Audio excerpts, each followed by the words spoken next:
Our growing thirst for oil takes workers to ever more dangerous places. Ensuring their safety remains the ultimate challenge. And it's the reason for this. The Aurora patrols the icy Norwegian Sea 24/7, at the beck and call of any oil platform in trouble. Officially, she's a multi-role emergency vessel, but she's known as the Angel of the North. Til alle. Der kommer en rescuebåd. Danish-born Michael Laursen is her captain.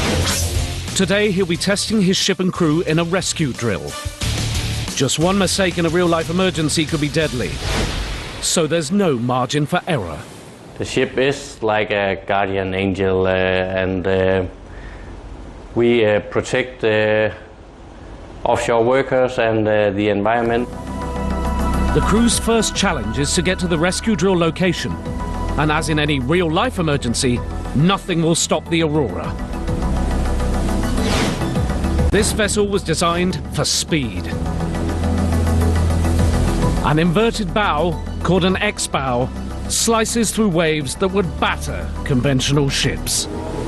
The reason for the X-bow design is that this type of vessel can proceed with high speed in high seas. For rescue operations, you need high speed.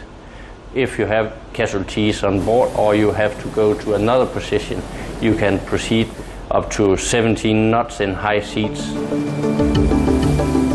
Captain Laursen has powered the Aurora to the emergency drill location. From here, the crew will have just 30 minutes to put all of the ship's emergency gadgetry to the test. The man responsible is 31-year-old Chief Officer Jonas Pedersen. We have a lot of training on board our vessels, but we do hope that we will never have to use the training for a live situation. First up, the man overboard drill.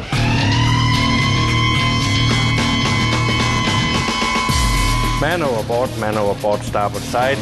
This is a drill, this is a drill.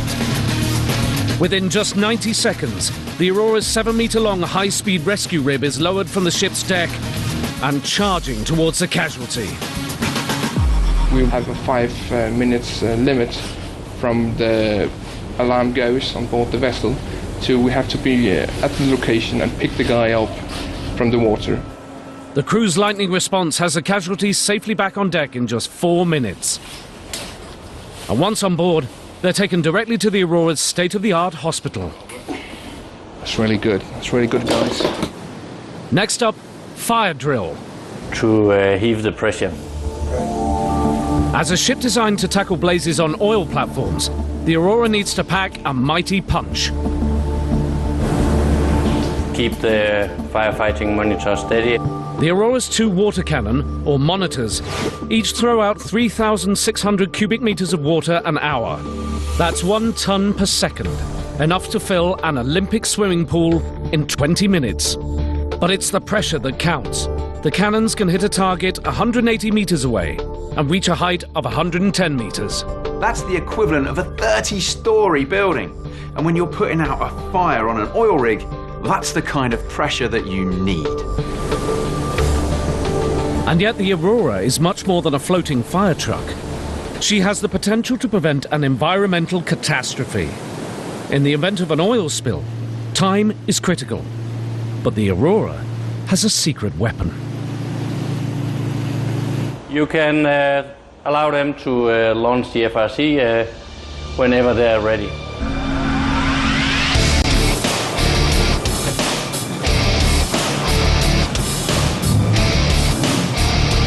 This is the Aurora's 4-ton high-speed rescue and oil recovery boat, deployed from the ship's uniquely designed stern.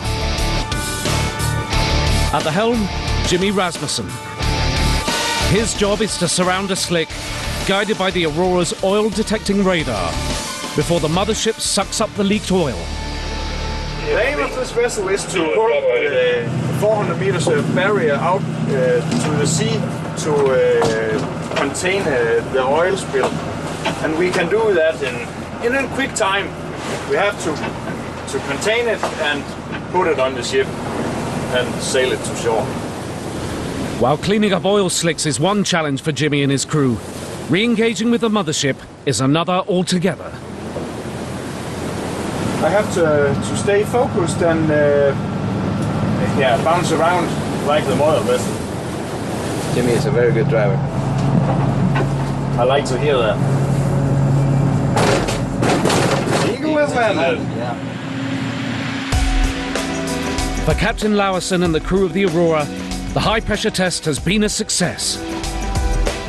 Okay, end of sprint. End of sprint. Okay.